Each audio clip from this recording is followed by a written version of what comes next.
Let her rip, tater chip.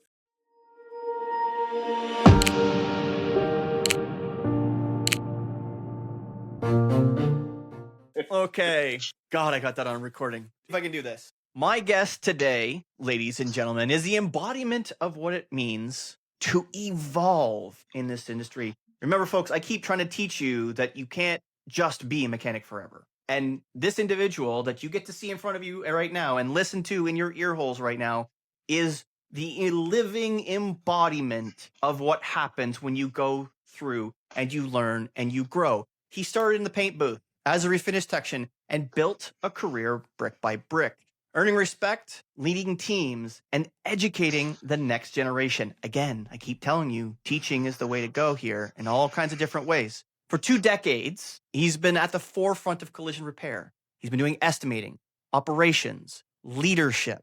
From O'Regan's to CarStar, to Exalta, to AIA in Canada, he's done it all. Today, he's an instructor with NCM. The very specific reason why he's on the show is because I've been looking for instructors to get on the show to really educate you folks on what it's like to become an instructor. So he's been driving better results, coaching, KPIs, and real-world experience. Please welcome, with as many hurrahs and clapping as you can, Brandon Roy on the Wrench Turners podcast. Hey, what's up, Josh Taylor on the Wrench Turners podcast? Happy to be here. On the road this week, so kind of stuck in a hotel room. So this is the best I can come up with. Hey, Brandon, the fact that you've been able to kind of squeeze this into your time, because I know you're all over the place teaching. You know, you're up here. You're not the irony here is most folks are miles, and I don't mean miles in a little bit, miles in a long way. Like the guest who I had on the show, which you guys probably may have watched a couple of weeks back, his name is John Baranski, and I recorded with him this morning, in fact, and he's in Florida, Miami. Brandon, on the other hand, has traveled, and he is 90 minutes away from me, and and as you'll get to know. And you talk to enough Canadians, we don't typically describe things in distances, like how many miles it is to get there or how many blocks. It's usually in time. We describe in time. It's how many hours do I get there? Like if I was going to describe how many hours to get, what's the distance to Montreal? It's about 6 hours. Agreed. So yeah. Yeah, from New Glasgow, it's about 10 and a half hours to Montreal. I don't know how far it is in kilometers. I would have no idea, but I know it's about 10 and a half. And the irony is both of us would probably fly there. We probably wouldn't drive. Agreed. I'm probably 6 to 8 legs in planes now a week, both sides of the border, US, Canada. Oh my goodness. Yeah. Oh my goodness. Racking up the miles, eh? Yeah, racking up the miles. But it's great, And right? You get to travel, get to develop people and teams. It's kind of my jam. So let's try and keep this succinct before the A's come out too much and our compatriots from the South realize that we really are both Canadian. So here's the thing here. So let's go back to the beginning. You started as a refinish tech. Now, please educate the folks what a refinish technician is, because I think you're the first who's had that experience that's been on the show. Okay. Well, we'll start off like this. It's just before the lights kind of turn on in the morning in the collision center and it's all dark and cold and stuff. That's exactly what I was born into. If you could picture that, 3 generations of my family have owned and operated multiple collision centers. So even from just being a very baby, I was kind of always around the shops, following the old man around. Actually, we had a dealership way back in the day. It was a GM Pontiac Buick dealership attached with a collision center on the side of that. So yeah, I guess you could say it's in my blood or in my family tree, I guess I'd say. But yeah, I started painting at a young age. Interesting. So what I know, but the folks listening and watching don't. What encompasses a refinish technician? Refinish technician is kind of a segment in the collision industry that actually splits up from actually doing the body work on the car, like the grinding, putting the body fill on and stuff like that. Painting refinish technician is actually the person that lays down that nice shiny finish when the car is done. Awesome. Pretty rewarding career. And that's what all the kids want to be. They see a lot of those painting shows and restoration shows on TV, and everybody wants to be a painter with the big influx in the collision industry now. Yeah, one of my experiences while I was a GM at a collision center, many, I use the word many, and I want to say, I don't want to use the word all, but many, and it was all, use the phrase diva for the refinish technician in the shop. Now, there's a good and a bad to that. When you have a true diva as a refinish tech, it means you have somebody who is so incredibly focused on perfection that it's difficult to allow them to go, okay, that's good, move on to the next car. The flip side of that is sometimes it took way too long to lay any paint down because no, it's not right. No, I gotta go paint it again. Nope, I gotta go paint it again. That never So happens, Josh. it never happens.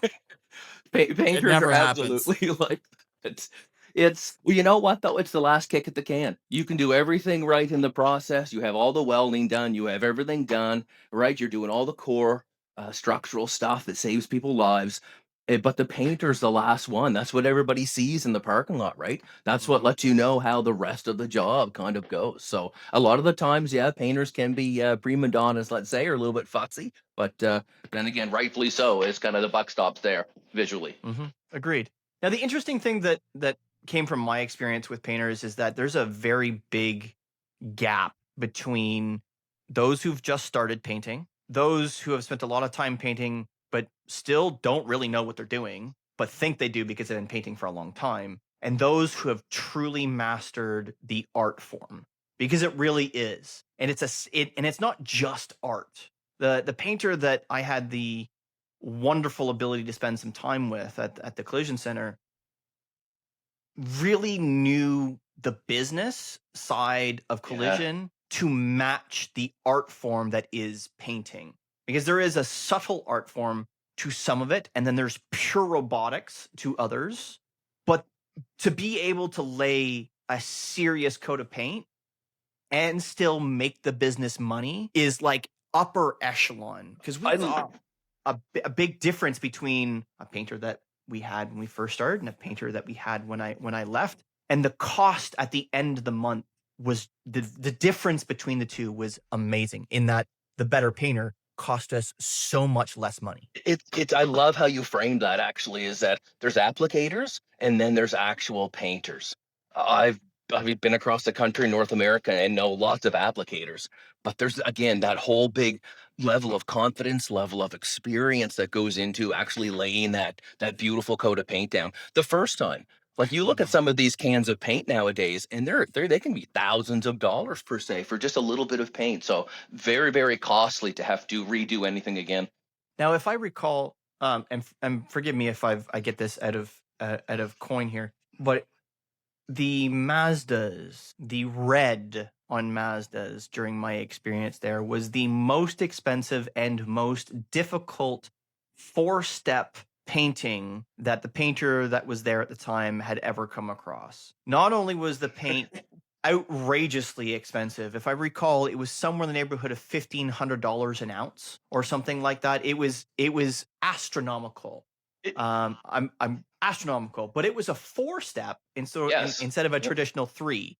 Correct. So you get a small portion of one step wrong, the rest is toast, but you won't know until you've put the last layer on. When you put that transparent mid coat on and there's dirt or an imperfection or anything like that in it, you're smoked at that point. You're going to have to start all over again. And then everything has a drying and a curing time. So then you're back at square one, basically. But I remember when that red came out, that was a very difficult color. Then they came out with a silver, the machine gray after that. And that was also a very difficult silver because the flake in that silver was so fine that even the smallest little sand scratch or imperfection on the panel, it would blow right up once you put clear coat on it. So it almost had to be perfect before you could paint that, both Mazda colors. Okay, so let's go back to the start even farther. Let's ask the question that we've asked everybody. What got you into? Obviously, it sounds like family. Is that safe to say that it was just because you're generationally in the store, you generationally got into the store? Yeah. Like I said, my grandfather started as a blacksmith and then had a body shop back then. And my father's brother and my father were both licensed techs. So yeah, I just I guess it was in my blood. I seen my dad walking around the shop, so I followed him around like you know what I mean, Mama Duck and the Baby Duck kind of walking around. But yeah, even by 9 or 10 years old, I was sanding primer. in the shop, helping tape up cars. I can remember getting in trouble because we had to use newspaper back then, and there was holes in one side of the newspaper, and I always had to make sure those holes were on the opposite end I was taping. So yeah, yeah. I think I was 14 when I painted my first car. Well, it wasn't actually a car. It was a Jeep Pioneer. So an Oh, really? old Jeep truck. Yeah. Yeah. Wasn't perfect, right? Had a few runs in it, but felt pretty good to me, right? Nice. Yeah, I thought it would end up being okay. My mom was a customer, so I figured at that age I'd probably be okay painting it for mom. So, but So did you now you're 14 painting that first one. When you started to obviously we were hanging around and chumming around and learning the bits and pieces of the business and being in the shop and so forth and painting and helping and so forth. When did you start? Like when did you finish high school and then you started in the body shop and you started learning the ropes of all of the pieces, or did you just spend all of your time painting? no, I spent time learning all the pieces. Like I said, I think I was in the garage more than I was at school, or it was at least just as much in high school anyway. Yeah, and I was always kind of known as the car guy in high school. Had an old 77 Nova as my first car that was restored, a Civic SIR. So I've always been passionate and around cars and kind of stuff like that. But yeah, yeah, right out of high school, I actually went to community college, got a 2-year diploma in automotive collision repair and refinishing, which was kind of weird because my dad was the teacher. That's how so that's how deep it runs in the family. My father was a very prominent figure in the collision industry. Um, yeah, so, that's it, kinda got a diploma and then started out in the industry after that. Interesting. Now, that 2-year diploma, now I've shared on the show before, so I won't go into super detail because some of y'all have listened to me say it more times than I can count. But the fundamentals here in Canada, at least here in Ontario for mechanical, is it's technically 8,000 hours, give or take. I can't remember what the exact number is, and it might actually be 8,000 Mm. hours. And at the time, and still, automotive in Ontario is 3 portions of 8 week. We call them block release or Yep, day release, so 8 week blocks. yep. How does that differ from your 2-year diploma? It was the same thing. So, back then, it was a 2-year diploma, gave you the foundation, which has now been changed to a 1-year program in Nova Scotia, just to get the kids out to industry sooner. But you still had to go back for your blocks after that. So you still Oh, had to really? get the 10,000 hours after that. Um, a lot of, again, I say my generation makes me sound really old, but a lot of us at a class never actually went back for our blocks. We just got enough hours and then challenged the test. Oh, I see. Yeah, Interesting. which nowadays it's absolutely you want to go back and progress through that, but back then this was just starting for a mandatory license in Nova Scotia. So Interesting. And yeah, I would imagine at 10,000 hours, and I guess the phrase typically is that at 10,000 hours, you become an expert in something. If you've done something for 10,000 hours, you're an expert in something. that was The enough to be challenge dangerous. It's enough to be dangerous, and I think that's the thing that um, many young folks in the trades, and irrespective of repair, refinish, irrespective of industry, 10,000 hours if you're doing one thing. Yeah, So as mechanics and technicians, we aren't doing one thing unless you're literally living in the paint booth for 10,000 hours for 5 years. 10,000 hours sounds like a lot. It's only 5 years, you bring up a right? great point. Right? If you are just doing painting and you are not doing any sanding, you're not doing any prepping, you're not doing taping, you're not doing any of those things that go hand in hand with the refinish process. If you're just doing painting, 10,000 Yeah, hours, absolutely you can become an expert, but you're not just doing that thing. And it stands to reason that because of the not, I will say, the variability of painting, because there are things that can happen. You can only control so much. It's very easy to have dust come into a booth and you don't absolutely. know. It's so very easy to have those kinds of things happen because you are still human. The slightest fumble that you may not even notice could cause a run, and now you're having to fix it. Like it's not a comeback, it's a never left. So Agreed. those things can become quite easy and out of your control to a great deal out of your control. Like the ventilation. If you've got somebody down the street who's spraying something silicone down the street and it comes through the ventilator, yes, it's gonna filter out most of it. That's what those big filters are for. But it still can affect you deeply. It can affect you deeply. So things outside your control. So unlike mechanical repair, where like you basically can control everything that happens during mechanical repair. As long as you lift safe, as long as you do all the things, proper procedure, the Hmm. likelihood of injury or failure is extremely slim. When it comes to refinishing, it's completely the opposite. You can control as much as you can possibly control, and there could still be a failure. Just to So, like you said, that one little speck or that one little yeah, particle can make or break it, right? right, and that's the at the end of the day, that's what the guest sees, Yeah. right? Like I said, As they you don't see anything else underneath the car. It's all about that visual aspect. The first thing they ask about as a customer is, does my color match, kind of thing. exactly. So to that point, let's go deeper into your career a little bit farther here. So you've spent some time painting. You're learning the ropes in family shop. What is some of the things that you suggest that people learn that because you had the opportunity of learning so much from so much family? What would you say the things that you got to learn that maybe others don't because of that wealth of knowledge in your family? Uh, get a mentor, find a buddy, get a partner out in the industry, whether that's someone that is just went to school with you, maybe, or I know it sounds weird, but as long as you had a buddy or someone to kind of tackle the problems with you. That was one of the things I was actually fortunate, even outside of my family, is I had like strategic mentors along the way that I could gain all of that knowledge from. And I think that's kind of like a lost art. It's no different. Like when I left community college, started in the industry with a handful of wrinkled up, misspelled resumes, right? Out on the march to try to get hired. I can remember Mhm. working the first 2 weeks for free Mm. and saying, hey, I'm not here for any promises or anything. I'm here to work hard. And I think a lot of those connections are gone nowadays. I think it's I think there's a couple of things at play. I don't necessarily think it's gone. I think it's been misplaced. And I think it's been misplaced because of a wealth of options.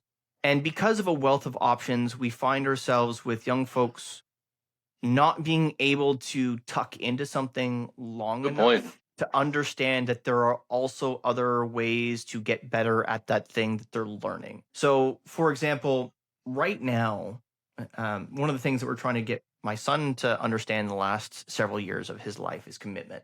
So, early on, he was 3 or 4 and he started karate.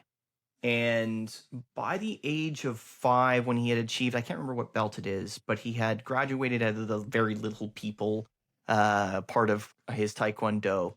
And the sensei of the dojo said, "Do you want to get your black belt?" And he was like, "Oh yeah, oh yeah, oh yeah, oh yeah." Of course, the little kid, I want Tomorrow. to get Yeah. tomorrow, right? So it became a matter of discussion. It's like, this is not something to be taken lightly. Now, remember, we're talking to a 5-year-old, right? 5, 6-year-old, somewhere there. I don't remember her exact age, but we started it that early. Do you want to get your black belt? And of course, yes. Do you understand that it means that we're going to be going to class 3 days a week, every week until you get your black belt? Yes. Do you understand that that means that we won't be doing anything else on those days? It means you Hmm. won't be going out to play with friends. You won't be going out to do this. It means that on the other days of the week, you're going to be practicing your forms and your exercises and all the things that it takes to get a black belt.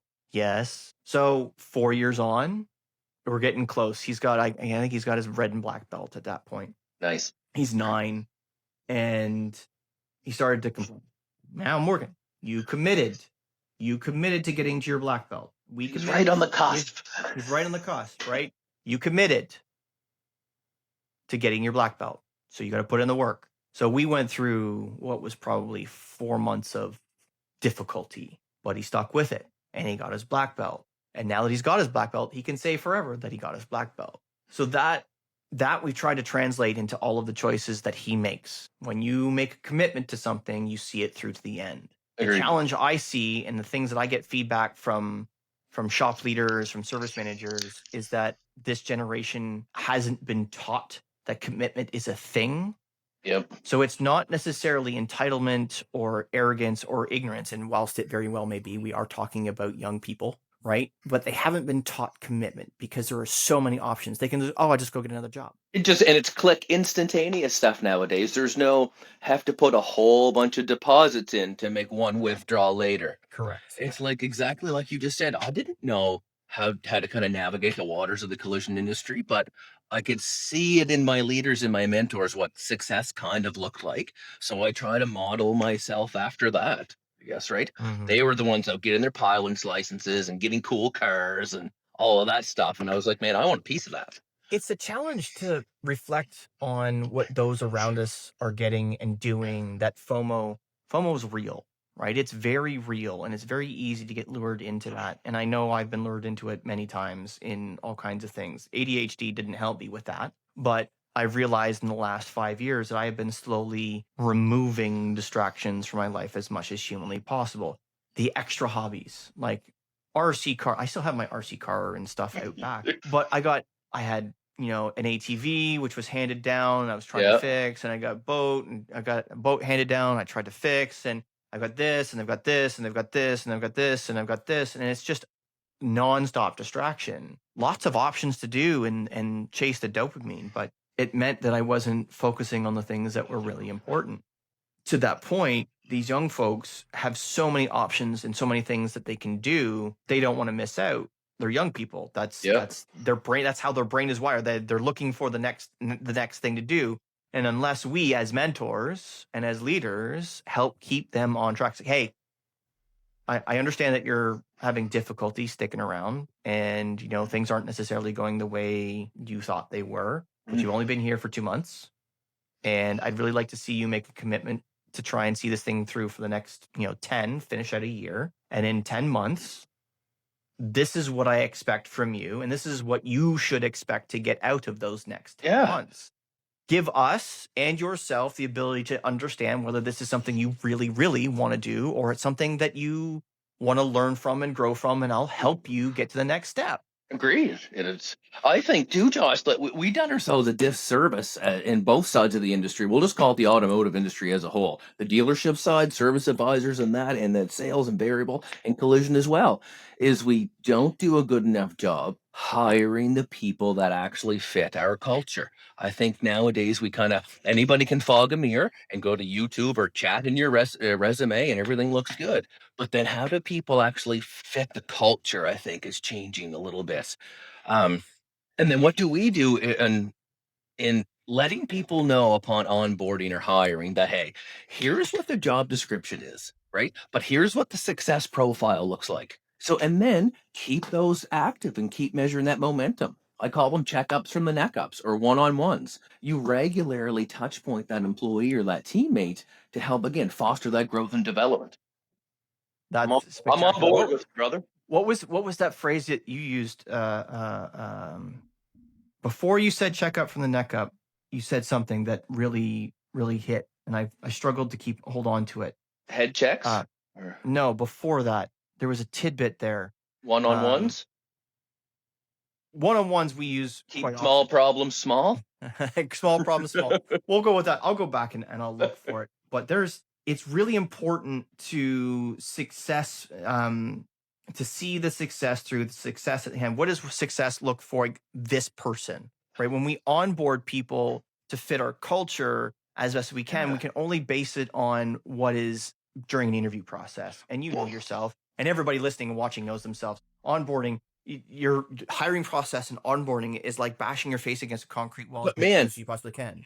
80% of your success of your dealership or your collision center comes back to how and who you hire. We keep hiring out of necessity because we have attrition and turnover, and we're hiring ones and twos when we really need to be hiring six and sevens that can develop into eights, nines, and tens. One of the things when I was a partner in some collision centers was we gave a $150 gift card out to a potential employee. We called them teammates. So if you passed interview one, two, and three, it was culture fit day. And we gave them a $150 gift card and they spent 2 hours in all of our kind of different departments. Then we had a Oh, round table after that to say, hey, do these people actually fit our culture? i- Best thing I've learned in a while. interesting. So they would spend a day with the store. Yep, and just spend a culture fit day. So again, they'd spend a couple hours in parts, couple hours in estimating, a couple hours with customers, couple hours with the manager. Then we'd meet the next day, and the team would say, "Hey, does this potential teammate fit the culture?" Excellent culture fit days. Yeah, That is something that now that's gonna be hard for folks who are hiring across states and cross countries and provinces of agreed. that nature. But if you can somehow make that happen, that's a great way to suss out whether somebody's gonna fit the team or not. Do they tell inappropriate jokes? Are they super awkward because they're super awkward, or are they super awkward simply because they're nervous? You're going to be able to suss that out because more than likely there's someone on the team that can go, something's Yeah, tickling the nose. Something's agreed. tickling the nose. Something's not quite right about this one, or you need to hire this person. They need to come to work here now. Agreed. By Right. 2 o'clock, usually someone's doing this. The guard's starting to drop down. The stories after lunch are starting to come out. Yeah, usually by then we know. But Exactly. Exactly. So, okay, so you've been a partner, you've been Refinish tech, you've spent a lot of time on the floor, you come through the floor, you've worked in collision centers, you've been partners in collision centers. What is that life like? Because you've been able to see it, kind of reflecting back on time, how does that look? Like, what would you say is maybe the piece of information that somebody out there who's interested in being a refinish technician or a mechanical repair technician in a collision center, what is something that they need to know? keep your eye on the horizon, and it doesn't matter what anybody says. Because I started off, like I said, 5 years old in a family collision center, sweeping floors and picking up razor blades. And now I travel North America, getting to develop thousands of people. You can absolutely do it in the collision industry. There is still lots of life and lots of breadth left for people to be very successful at it. And you know what? I think fundamentally, Josh, is that something that I kind of learned over the years, I guess, in the automotive industry is one, we're very resilient. And two, if you take care of yourself, your partner, your teammates, your employees, your customers, and your community, then I'd say success, both personally and professionally, comes as a natural side effect of doing those things. A lot of the times we get out for this quick hit right now. We try to look at the end result or the money and go after that. But we forget along the way that people produce all of those. Gotcha. Gotcha. I like the concept when you're talking about giving back to the community, the business, to your partner, to your baymates, to the team. You're giving, right? You're Yes. giving everything you can, everything you have, so that everybody around you can be successful. And I think that's that giving without expectation. Well, the expectation is, you're going to live a very successful life because you're giving. So a Yeah. lot of giving. Now, what would be a piece of advice for somebody out there that's felt like that they have been giving, that isn't having some kind of karma come back? Because I think that's the biggest challenge that I get pushback on. Because I've said a Ooh. lot about giving. I've said a lot about giving in the past. And there are some folks out there, well, I gave and I gave and I gave and I keep getting screwed on this and I keep getting screwed on this. And collision, I've heard it from automotive, I've heard it from power, I've heard it from diesel. I give, but I'm still not making any money and I'm still not doing this and I'm still not doing this. What would you say to those people? I get it. Like I understand you always have to give, give, give.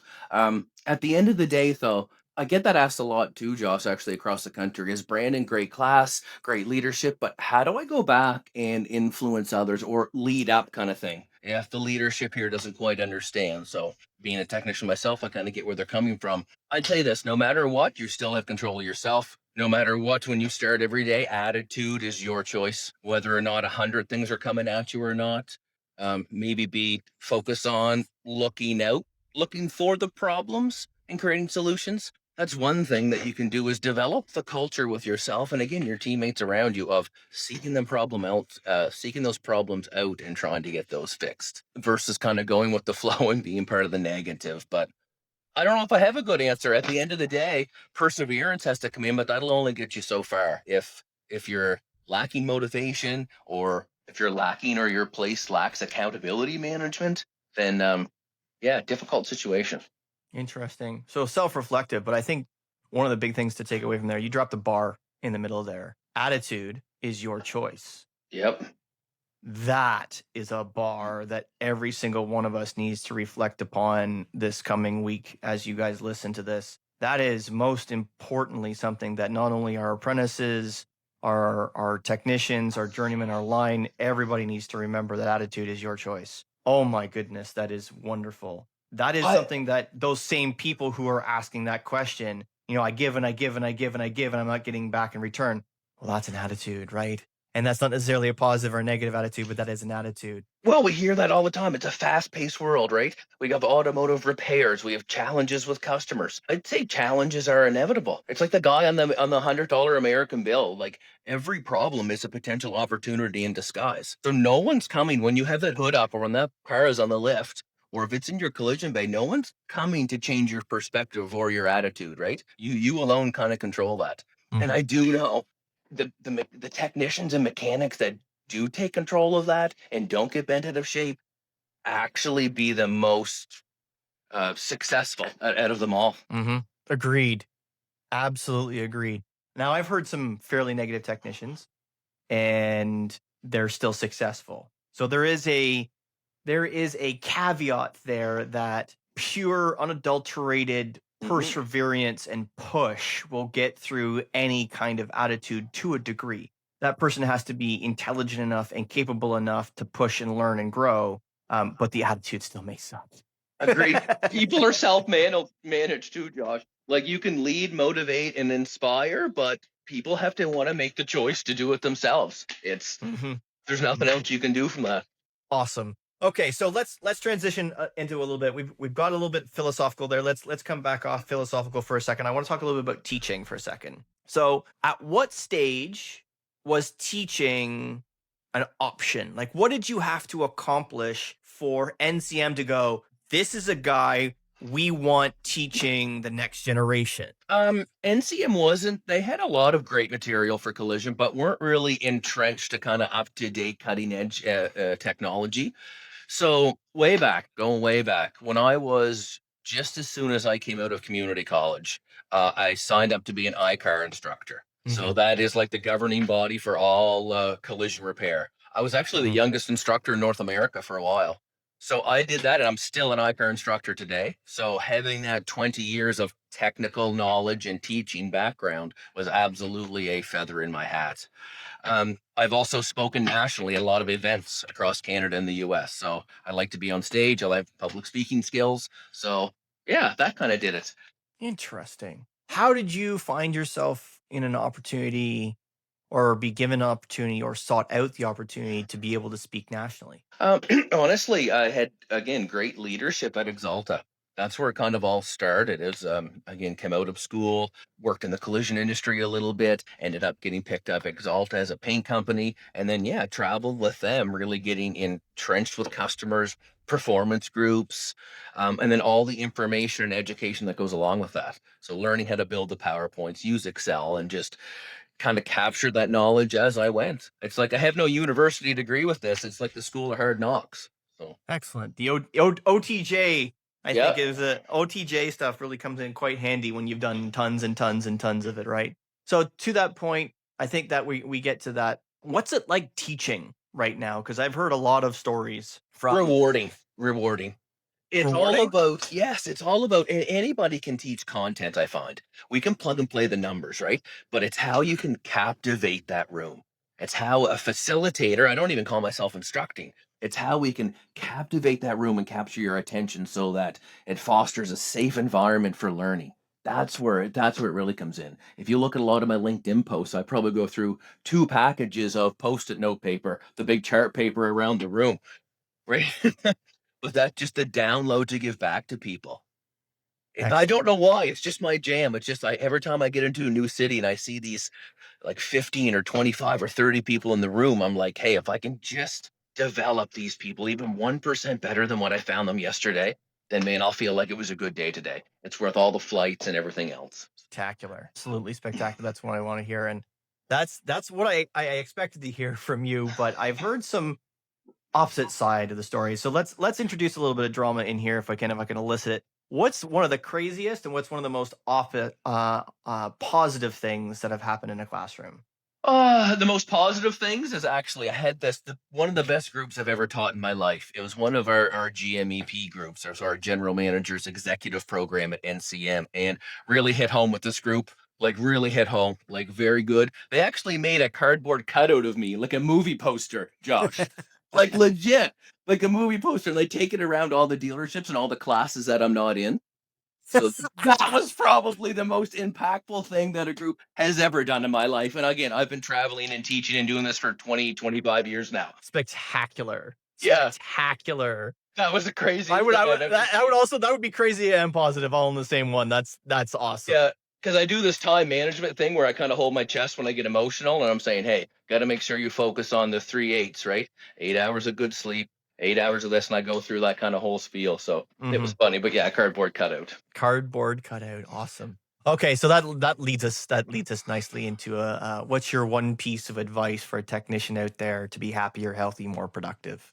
Blaming others or waiting for things to change on their own is likely just going to hold you back a little bit. I know as many people nowadays just want to go against the grain for the sake of going against the grain or trying to stamp stuff out just for the sake of doing that. But again, taking responsibility for your attitude and your actions. Um, Also, go back with a problem-solving mindset. I think that's where we're kind of going wrong in the industry is we're not actually developing people into problem solvers anymore. I don't know if the stats perfectly correct, Josh, but I heard that an average employee, if it's 8 to 10 seconds and they don't have the answer, they will turn to Google, to Chat GPT, or a superior or a teammate for the answer instead of taking the time to problem solve it themselves. So I'd say problem solving and attitude. You get those two things Problem figured solving out. and that. I it's funny because John and I were talking about this morning when we recorded. We were talking about figuring it out, and there's a slightly less appropriate way of saying it, but figuring it out is something that's been lost. And I think I was kind of alluding to it earlier on when I said the options and just wanting to give up after 2 months and instead of trying to commit to something and really figure out whether it's their jam or not, and understanding that challenge, that getting past that 8 to 10 seconds of I don't know what the answer is immediately is Yep. something that we need to teach them, because that's a commitment to the problem, right? That's a commitment to figure out the problem. That's a commitment to get to the next step. Yes. And I It's think that's a challenge that we got to teach them how to do. And I think that's a failure on leadership. yeah. Again, it's That's maybe it's not underneath that hood. Maybe it's underneath this hood right here is where the problems are yeah. sometimes. Yeah, the challenge in the mind of leaders trying to teach young people or older folks that, go through the process. Like, we have a diagnostic tree for a reason, right? In any kind of car situation, if there's something wrong with the car, we have some kind of diagnostic tree to go through. Yes. And let me tell you, it's not 8 to 10 seconds. It takes a whole lot longer than 8 to 10 seconds to go through those steps. So we should apply that same mindset to all of the other things. I agree. I Yeah. agree. I agree. Interesting. Yeah. Interesting. Folks, you're going to be listening to this not when we record it. So this is going to be a little bit of a time capsule to be able to go back and reflect on what's occurred between the date that we're recording this now and Love the it. date that this airs. So that's going to be interesting. So to that point, Brandon, thank you very, very much for taking the time tonight. Thank you. Appreciate you, man, and keep changing the world out there. We will do everything we possibly can to keep changing the world. And we will do everything we possibly can to continue to giving you guys content that you like. Hopefully you hit that like button. Hopefully you hit that subscribe button down below. We really appreciate that very much. It really helps the show grow. And we're going to end with a quote like we always do. And this one from one of my favorite orators of all time. If you're going through hell, keep going. Winston Churchill. Folks, remember, negative pushes, positive pulls, and always clean your toys before you put them away.